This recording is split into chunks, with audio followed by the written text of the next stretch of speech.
So আমাদের সবার প্রিয় সুপারস্টার জিতের নতুন মুভির এটাকে কি তারা কি বলছে রয়্যাল রিভিল নাম দিয়েছে তারা। তো একটা ভিডিও রিলিজ হয়েছে 1 মিনিট 14 সেকেন্ডে দেখতে পাচ্ছি। এখন আমি এটা রিয়াকশন দেবো, তারপর একটা রিভিউ করবো। কেউ বলে বিপ্লবী, কেউ বলে ডাকাত। সো ডিরেক্টর প্রতীকিত বসু, ডিরেক্টর তো ভালো ফিল্ম বানাইছে এর আগে।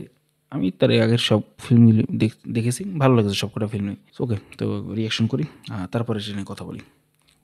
Let's go, let's start. টোটা রায়ের গলা শুনতে পাচ্ছি। স্বাধীনতা চেয়েছিলেন, পেয়ে গেছেন। এখন আবার ডাকাতি কেন? ট্রেন সিকোয়েন্স সবই আপডেট জানতাম। ফাইট সিন হবে। ডাকাতের করিছে বিচার। জিতের ওল্ড লোগো থাকবে, ইয়াং লোগো থাকবে। ধর্মরাজ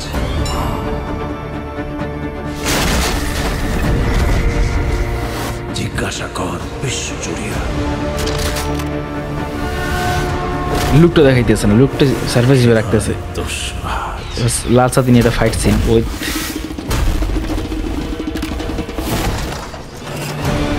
এই সুপারস্টার জিত। উফ,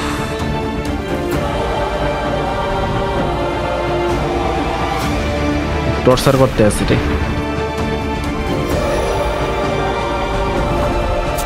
এই স্বাধীন ভারতে এটাই তো আমার নিয়তি।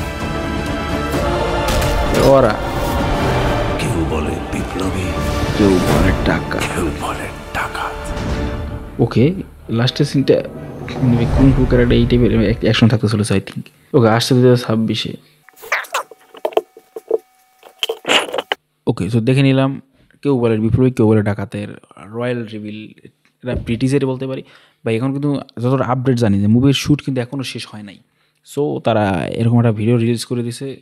জানি না ভাই কি আগেই শ্যুট করছে নাকি এইটু মানে টিজারটা ড্রপ করবে সেই নিয়ত করি।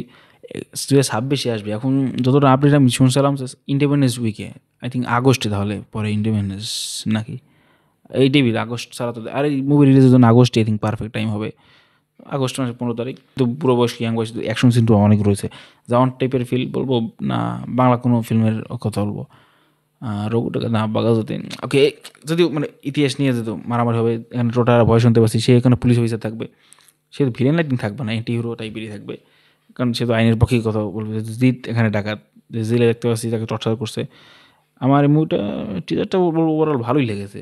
নেগেটিভ দিক যদি জোর করে বলি তাও একটা বিজিএমটা আই থিঙ্ক আরও ভালো হতে পারতো। ফাইট সিকোয়েন্স নিয়ে কোনো কথা হবে না, ভালোই লাগতেছে। ফাইট আই থিঙ্ক ভালো হবে। আর ডিরেক্টর যেহেতু ভালোই, বিজিএমটা একটু আই থিঙ্ক ভালো হতে পারতো। এছাড়া মনে হচ্ছে না।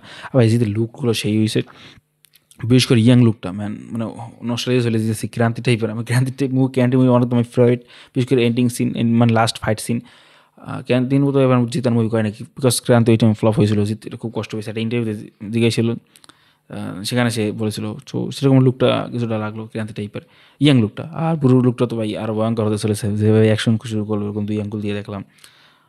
একটা লাল ওই সাতানি একটা ফাইট সিন রয়েছে, ট্রেনে একটা ফাইট সিন রয়েছে। তো ওভারঅল ওই মারামারি দেখবে। এখন কথা হচ্ছে মুভিটা কি আমরা যেটাকে বলি কমার্শিয়াল বা মাস ফিল্ম হবে নাকি, বিকজ সেটা একটু প্রশ্ন হচ্ছে। ডিরেক্টর যেহেতু ওর টাইপের ফিল্ম বানায় নাই কোনো সময়। যদি আমি আই থিঙ্ক দিদির ভরসা আছে ভাই, সে এরকম ফিল্ম করবে, মানে মাস ফিল্ম সেটাই করবে না। লাস্ট যেরকম মানুষ মাস ফিল্ম অনেকে মানতেছে না, কি বুমেরাং, ওই ফিল্মটা one of the best movie. আর ওটা ভাই মাস ফিল্ম, কমার্শিয়াল মুভি, ওটা আমার কাছে সেরা লাগে, সেরা একটা মুভি। আই থিঙ্ক আমি 1 নম্বর রাখছিলাম 2024 সালে আমার টপ 10 বেস্ট ফিল্মস, মানে বাংলার কথা বলতেছি না। জানি পুরো ওভারঅল ইন্ডিয়ার মধ্যে বুমেরাং হয়তো 1 নম্বরে রাখছিলাম। বিকজ বুমেরাং অনেকদিন পর বুমেরাং ওই মানে কমেডি মুভি দেখ না, মন খুলে হাসছিলাম। তো সেইটা বুমেরাং মুভিটা এখন ওটাই রিলিজ হয় নাই। আমি 100% সবাইকে রিকমেন্ড করবো বুমেরাং মুভিটা। যখন রিলিজ হয় বা এখন তো হল প্রিন্ট কোনো পাইয়ে তো ভাই দেখার বুমেরাং মুভিটা ওরা তো বেস্ট একটা মুভি। তো জিত ওই টাইপের মুভি করে না, করলে ভাড়াই দেয়। সেখানে জিতে যেহেতু লাস্ট বলবো, বুমেরাং এভারেজ তো ছিল বক্স অফিসে সেরকম, মানে ভালো মুভি, বাট বক্স অফিস চলে নাই, মানুষ এরকম চলতে পারে নাই।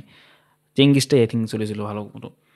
যেখানে ওটিটি হিট তো সেখানে হয়েছে খাকিদা বেঙ্গল চ্যাপ্টার, আমি রিভিউ করেছি আই থিঙ্ক 18 মিনিটের মতো রিভিউ। তো ভিউজ হয় নাই, বাট চাইলে দেখতে পারো রিভিউটা, পুরো ডিটেলস রিভিউ করেছি আমি। তো সেটা কিন্তু জিত ভালো পপুলারিটি পেয়েছে সেইটা করার পর থেকে। তো আই থিঙ্ক জিত সেরকমই কিছু একটা ক্যারেক্টার করবে। ছোটোখাটো জাস্ট নর্মাল আর্ট ফিল্ম তো করবেই না, এটা তো সম্ভবই না।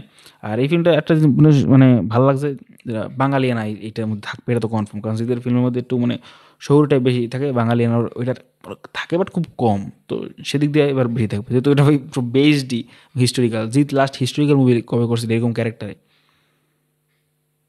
মনে করতেছে না লাস্ট কবে করছে, তো এটা ইউনিক একটা ফিল্ম জিতের ক্যারিয়ার হতে চলেছে 2026, এছাড়া আই থিঙ্ক জিতের কোনো মুভি আসবে না। সো এটি একমাত্র এটি আশা। এখনও তো এখন গান টান কত কিছু আসবে, সব কিছু রিয়াকশন হবে এই চ্যানেলে, আর অবশ্যই এরকম রিভিউ করবো। আই থিঙ্ক সবাই সব কিছু আমি প্রত্যেকটা ডিপার্টমেন্ট ধরছি ভাই, আমি তো ক্রিটিক্স না ওরকম যে সব কিছু করতে হবে, ভালো লাগছে না খারাপ লাগছে বলছি, ওভারঅল ভালো লাগছে টিজারটা, মজা পাইছি দেখে। সো দেখেন নেক্সট কন্টেন্ট আবার কবে ড্রপ করে। সো এই ছিল ভিডিওটি ভালো অবশ্যই লাইক করে দিও, চ্যানেলটি সাবস্ক্রাইব করে দিও। Thank for watching, good bye.